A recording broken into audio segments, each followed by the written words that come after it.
একাত্তর নিয়ে পরাজিত আওয়ামী বামেরা উঠে দাঁড়াইতে চাইবে, এই দাঁড়াইতে চাওয়ার সাথে শক্তভাবে বিএনপি পাশে দাঁড়াইতেছে, এটাই সমস্যা। আওয়ামী লীগ তার ফ্যাসিস্ট শাসনের বৈধতা উৎপাদনের জন্য একাত্তরকে ব্যবহার করেছিল। বিএনপি মনে করতেছে তারা একাত্তরকে ব্যবহার কইরা তার প্রধান প্রতিপক্ষ জামাতকে ঘায়েল করে দিবে। কামডা গলে বিএনপি ভালো করতেছে। বিএনপিরা হারাইতে বাংলাদেশের জনগণের বেশি বেগ পাইতে হবে না। কারণটা এইটা না যে একাত্তর বিএনপি বিরোধী শক্তিকে বিব্রত করবে, কারণটা হইতেছে এই সফট পলিটিক্যাল অস্ত্রকে বিএনপি কিভাবে ইউজ করবে সেটা না জানা। এই সফট অস্ত্র ভালো মতো ইউজ করতে না জানলে নিজের হাতেই ফাইটা যেতে পারে। একাত্তর নিয়ে আমার কিঞ্চিত লেখাপড়া আছে, মানে মুক্তিযুদ্ধের বয়ানে ইসলাম লেখার সময় আমি একাত্তরের এমন কোনো প্রকাশিত দলিল নাই যেটা খুঁটায় খুঁটায় পড়ি নাই। তো এটা পড়ে যা বুঝেছি যে একাত্তরের ইতিহাস এত মিছা কথা দিয়ে ভর্তি, এত কন্ট্রাডিকশনে ভর্তি, এত বাটপাড়িতে ভর্তি যে এইটারে হুতায় দেওয়া পানি ভাতের কাজ। বদরুদ্দিন ওমরই কইছেন যে একাত্তরের ইতিহাস 90% মিছা কথা। এই ইতিহাস আর চেতনারে উড়ায় দেওয়া, জয় বাংলা কইরা দেওয়া বা হাতের কাজ। একাত্তরের নৌকায় বৈশা আওয়ামী লীগ যে কিনা একাত্তরের ফার্স্ট ডিভিশনের প্লেয়ার সেই ডুবিছে, আর একাত্তরের সেকেন্ড ডিভিশনের প্লেয়ার বিএনপি আরো ডুববি। এখন অনেকে কইতে পারে তাইলে আমরা একাত্তর নিয়ে করমুটা কি? এর কথা কমু না? অবশ্যই কমু, অনেক বেশি কমু। একাত্তরকে একটা বিগেস্ট হিস্টোরিক ইভেন্ট হিসাবে আমাদের লেন্সে পাঠ করা লাগবে, আমাদের নিজেদের চোখে দেখা লাগবে, ইন্ডিয়ার চোখে না, আওয়ামী লীগের চোখে না, বাটপাড়ি আর মিথ্যাচারের লেন্সে না। তাহলে সেটা কেমন হবে? কোন লেন্সে? আমাদের নিজেদের লেন্সে, আমাদের নিজেদের চোখে।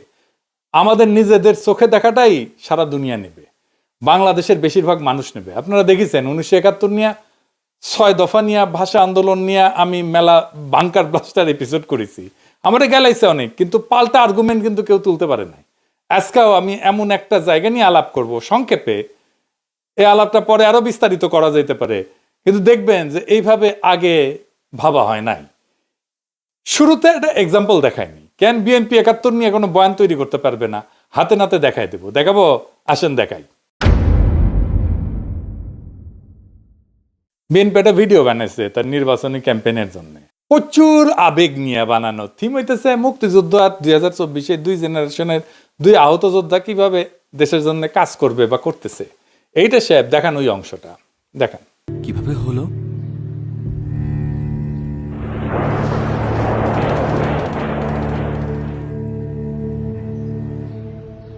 একাত্তর। আর তোমারটা? 24।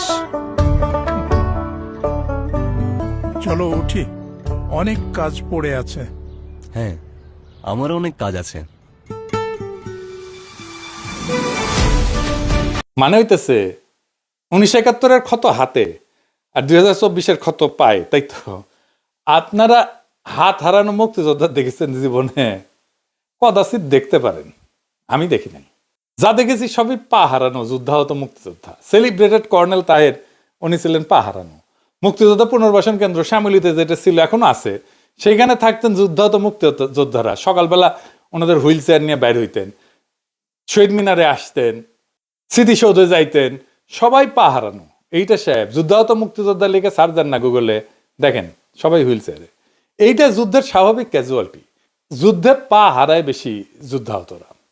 তার মানে এরা মুক্তিযুদ্ধ বলে বলে চিৎকার করবে, কিন্তু রিয়েল মুক্তিযুদ্ধ জিনিসটা নিয়ে গভীর বোঝাপড়া নাই, দরকারও নাই। কারণ ভোটের জেতার জন্য তো এটার কথা কইতেছে, জামাতকে হারানোর জন্য এই কথা কইতেছে। মাথার মধ্যে এটা নাই কি বলে জামাতের শক্ত রাজনৈতিক বিরোধিতা করা যায়। ভোটের জন্য কিন্তু আসলে রাজনৈতিক বিরোধিতারও দরকার নাই। আপনারা হাদির ক্যাম্পেইন দেখছেন না? হার্ডকোর পলিটিক্স নিয়ে ক্যাম্পেইন করছে। এরা টাকা দিয়ে নমিনেশন কেনে, টাকা ছড়া ইলেকশনে যেতে, তারপরে 5 বছর ধরে লুটপাট করে। তার জন্য দরকার কুইক ফিক্স, সহজে করা যায় এমন রাজনৈতিক খাবার, ইনস্ট্যান্ট নুডলের মতো। তাই বিএনপির বুদ্ধিজীবীরা হাজির করছে মুক্তিযুদ্ধ, এই দিয়া জামাতরে ঘায়েল করবে। আওয়ামী লীগ 71 দিয়া ফ্যাসিবাদের বৈধতা উৎপাদন করছে, বিএনপি 71 দিয়া জামাতকে মারতে চায়। দুই পক্ষই 71-কে একটা পলিটিক্যাল ইনস্ট্রুমেন্ট বানাইছে ভোটে জেতার জন্য, তার রাজনৈতিক লক্ষ্য হাসিল করার জন্য। আর বিএনপি বলে একটা দল ধর্ম নিয়ে রাজনীতি করে, আর তোরা যে মুক্তিযুদ্ধ নিয়ে রাজনীতি করতেছিস, তা আবার ভোটে জেতার জন্য। 2024-কে দাঁড় করাবে 1971-এর লিগ্যাসি বা উত্তরাধিকারের উপরে।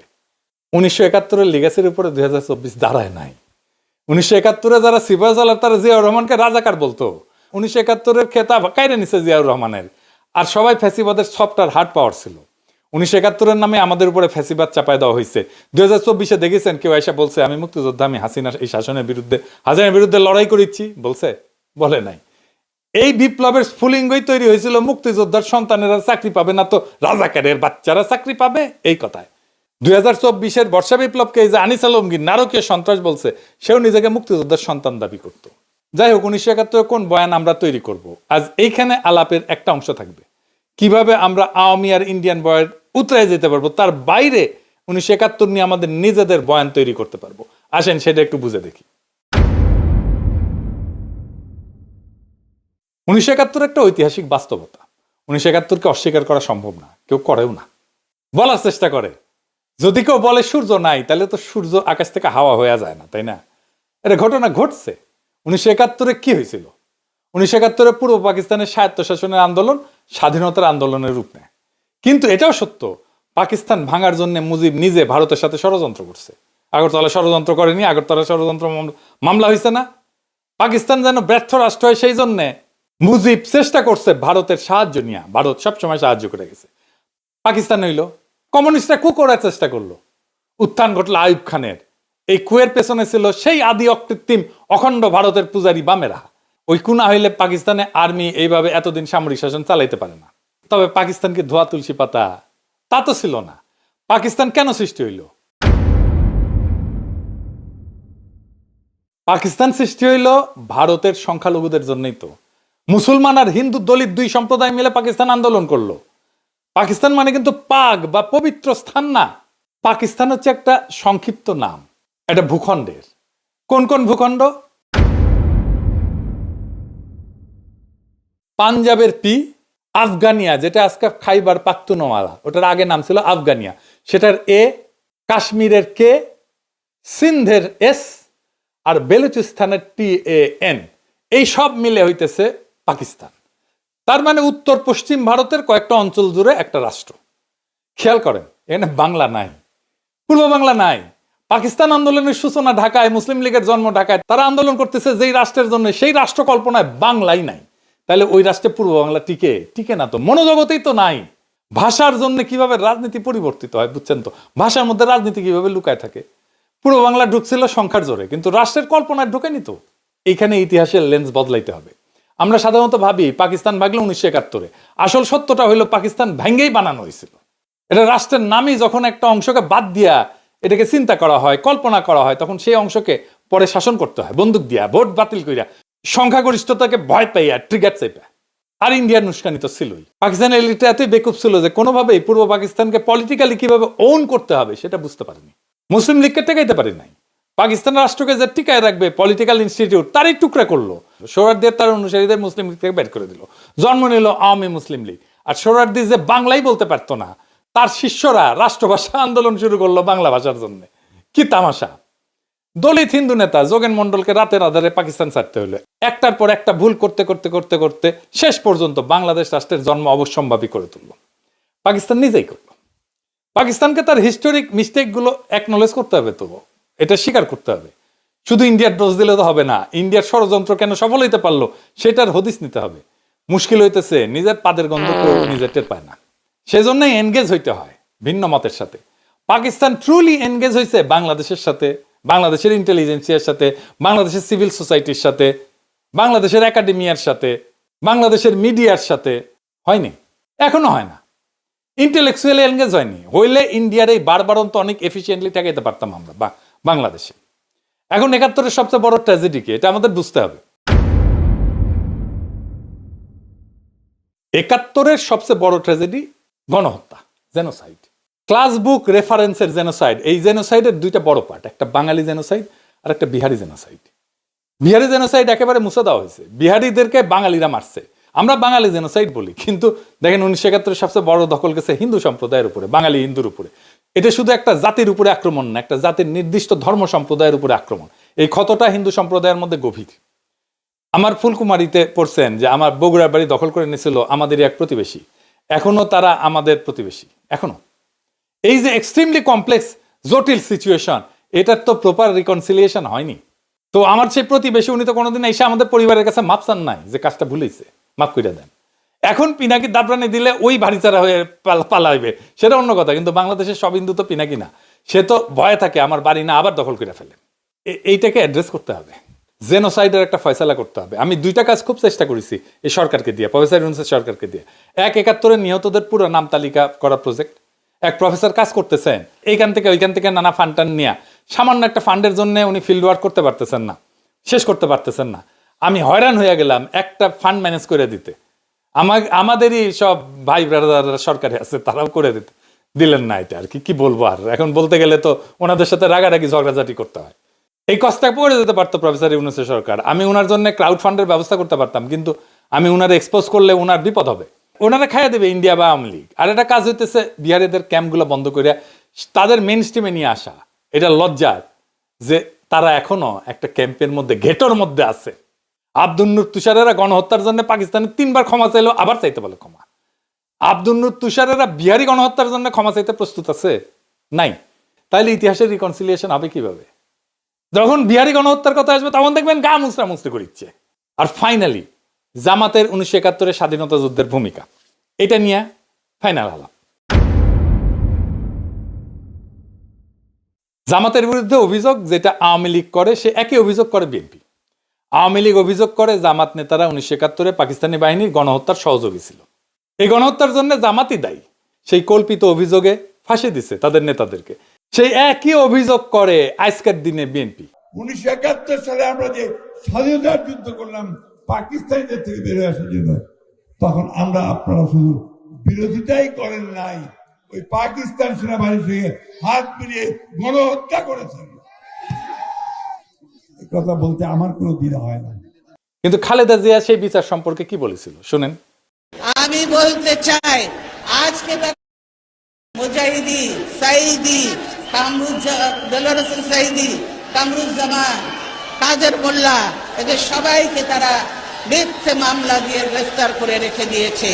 তারা ভেবেছে তারা স্বাধীনতা বিরোধী বলে তাদেরকে গ্রেফতার করেছে।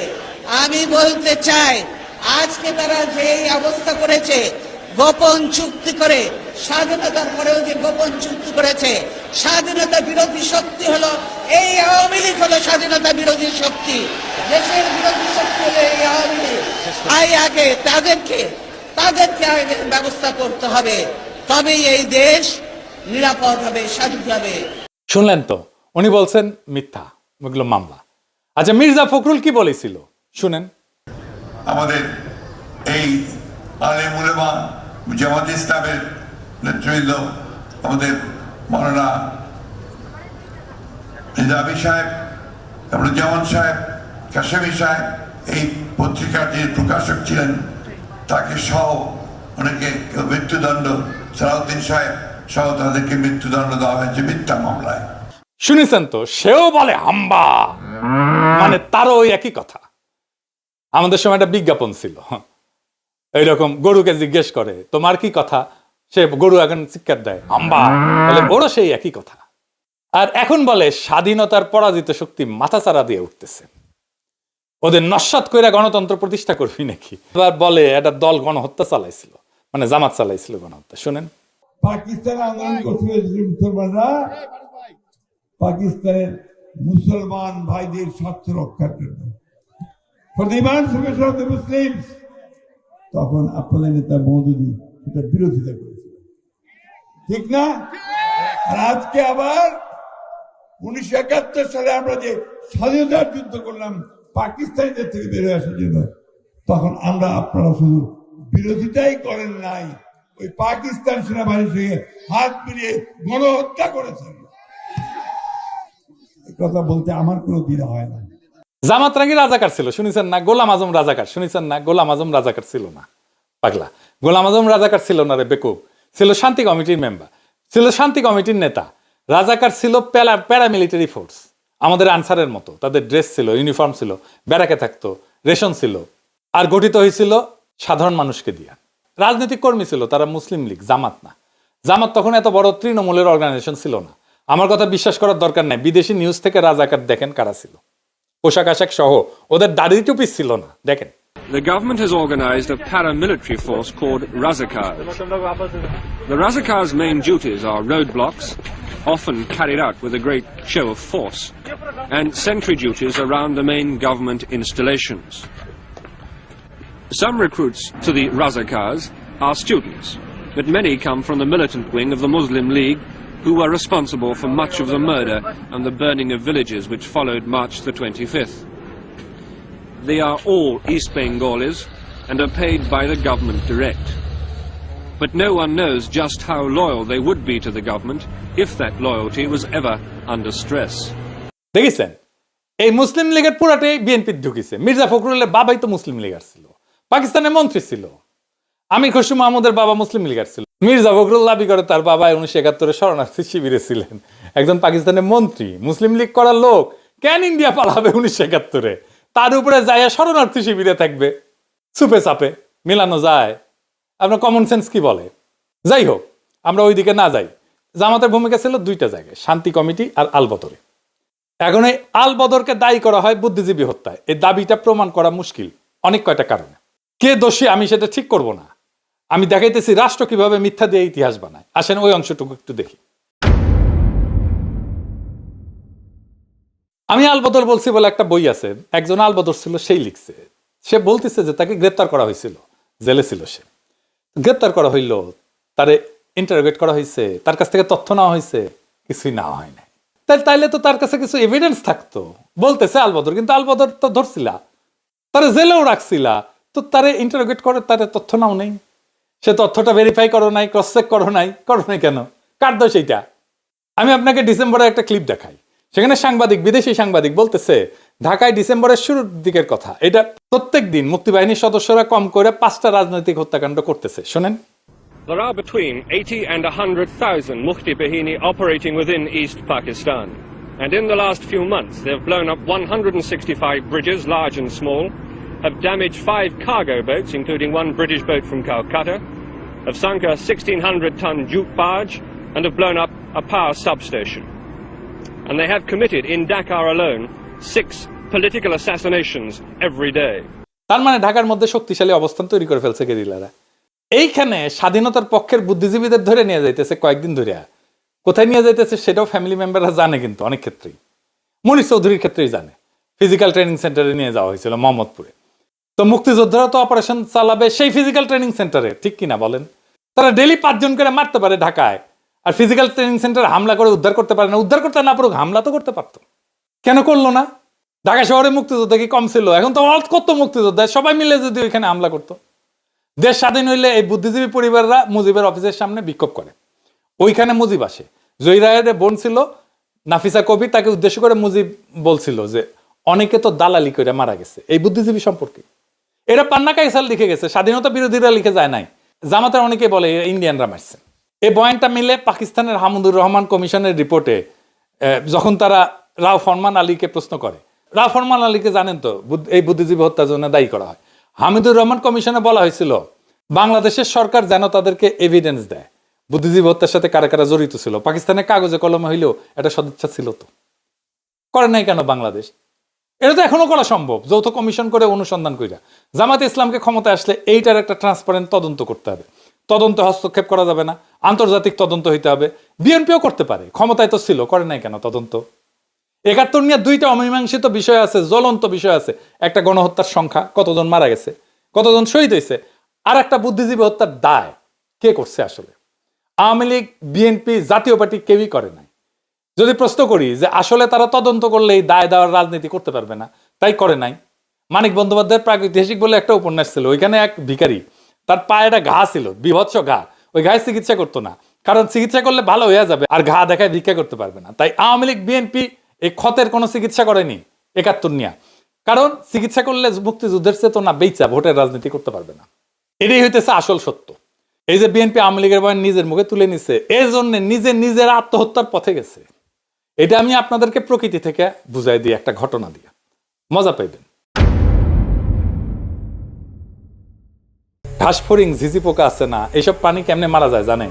এটা তো বুড়া হয়ে মারা যায়। আর একটা মৃত্যু খুবই ভয়ঙ্কর। এই ঝিঝি পোকার পেটে একটা কৃমি ঢোকে, নাম হইতেছে হর্স হেয়ার কৃমি, মানে ঘোড়ার চুলের কৃমি। এডিটর সাহেব, ঘোড়ার আবার একটা হাসি দেওয়া লাগবে, তার চুলের কৃমি, সেটাও একটা বিষয় হয়েছে এপিসোডের, এটা হাসি দেয় না। যাই হোক, ভালোই হয়েছে। এটা লম্বা সুতার চুলের মতো দেখতে, পরজীবী কৃমি, সাধারণত পোকামাকড়ের ভেতরে বড় হয়। এই কৃমির জীবনচক্র শেষ করার জন্য পানির দরকার হয়, এটা মনে রাখেন, আমরা ফিরে আসবো এই জায়গায়। তো এই ঝিঝি পোকা, এই কৃমির ডিম সংক্রমিত পোকা যদি খেয়ে ফেলে, তাহলে এই ডিমটা শরীরে ঢুকে পড়ে ঝিঝি পোকার। এই ডিমটা ঢোকার পরে ঝিঝি পোকার পেট ভেদ কইরা শরীরের ভিতরে ঢুকে যায়।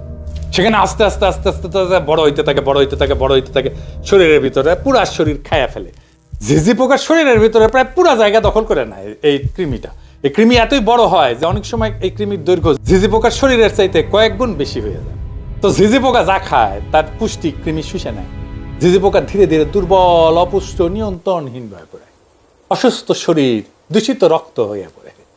সবচেয়ে ভয়ঙ্কর ধাপ হইতেছে, এই কৃমি ঝিঝি পোকার মাথা, মগজ নিয়ন্ত্রণ করে, চিন্তা নিয়ন্ত্রণ করে, মাইন্ড কন্ট্রোল করে। কিভাবে? এই কৃমি ঝিঝি পোকার স্নায়ুতন্ত্রে একটা রাসায়নিক সংকেত দেয়, এটাকে বলে, ডাক্তারি ভাষায় বলে নিউরোঅ্যাক্টিভ কম্পাউন্ড। ফলে ঝিঝি পোকার স্বাভাবিক ভয়ের প্রতিক্রিয়া নষ্ট হয়ে, ঝিঝি পোকা পানিকে ভয় পায়, কিন্তু তখন পানির দিকে আকৃষ্ট হয়ে যায়। স্বাভাবিকভাবে পানি এলায় চলে, কিন্তু ওইটার জন্য সে পানির দিকে যাইতে থাকে, ঝাঁপ দেওয়ার জন্য। তারপরে পানিতে ঝাঁপ দেয়, ঝিঝি পোকা ঝাঁপ দিয়ে মারা যায়। তখন ওই কৃমি ঝিঝি পোকার পাছা ফুইরা বের হয়ে আসে, ঝিঝি পোকা মারা যায়, আর কৃমি তার নতুন আশ্রয়ের খোঁজে যায়। ঝিঝি পোকা হইতেছে বিএনপি, আর ইন্ডিয়ান আওয়ামী লীগ হইতেছে ওই কৃমি, সেকুলার, সেন্ট্রিস্ট, লিবারাল, ডেমোক্রেট কৃমি, যেমন ওয়াকারের পথবালক তাসনিম খলিল, এরা ঢুকিছে। এরা সেই কৃমি বিএনপি ঝিঝি পোকার মধ্যে ঢুকিছে। আর মুক্তিযুদ্ধের চেতনা হইতেছে সেই নিউরোঅ্যাক্টিভ কম্পাউন্ড, সেই ইন্ডিয়ান ন্যারেটিভ, যেটা দিয়ে আওয়ামী লীগ আর ইন্ডিয়া বিএনপির মস্তিষ্ক নিয়ন্ত্রণ করতেছে। বিএনপির মধ্যে তো ইন্ডিয়ান র আছে, আমার কথা না, এটা বিএনপির নেতার কথা, বড় নেতার কথা, আলতাফ ভাইয়ের কথা শুনেন। বিএনপির কিছু লোক আছে যারা নন আননোন না, নূতন না, পুরানা, নন রয়ের এজেন্ট, তারা এই দেশে যদি 100 টাকা কামাই করে, 90 টাকা তারা ইন্ডিয়াতে পাঠায়। এখন বিএনপি ঝিঝি পোকার মতো পানির দিকে ঝাঁপ দিতে যেতেছে। আগামী নির্বাচনে ভরাডুবি হইলে বিএনপির পাছা ফাইটে আওয়ামী লীগের কৃমি বের হয়ে আসবে পরিপুষ্ট হইয়া। বাংলাদেশে আবার আওয়ামী লীগের পুনর্জন্ম হবে, বাংলাদেশের একটা ট্রু ন্যাশনালিস্ট পলিটিক্যাল পার্টির ধ্বংস কইরা তার ধ্বংসস্তূপ থেকে আওয়ামী লীগ উত্থিত হবে। এইভাবে, ঠিক যেইভাবে মুসলিম লীগ ধ্বংস হয়েছিল, তার মধ্যে থেকে আওয়ামী লীগ বাড়াইছিল। এখন তাই আমাদের বৃহত্তর রাজনৈতিক ফ্রন্ট করা ছাড়া উপায় নাই। বিএনপি শেষ, বাংলাদেশের স্বাধীনতা সার্বভৌমত্ব রক্ষার জন্যই আমাদের লাগবে একটা নতুন ন্যাশনালিস্ট ফ্রন্ট। আগামী নির্বাচনে সেই ফ্রন্টকে আমাদের সর্বশক্তি দিয়ে জয়যুক্ত করতে হবে, না হলে বিএনপি ঝিঝি পোকার পেট থেকে বাইরে হওয়া আওয়ামী কৃমি আমাদের দেশটা আবার ধ্বংস করে ফেলবে। এইটাকে কি আমরা হইতে দেব? কখনোই না। এইটাকে আমাদের থামাইতে হবে, বাংলাদেশ রাষ্ট্রটাকে আমাদের রক্ষা করতে হবে। এটাই জুলাই, এটাই 2024-এর বর্ষা বিপ্লবের শিক্ষা। আমরা বাংলাদেশকে রক্ষা করব ইনশাল্লাহ। ইনকিলাব জিন্দাবাদ।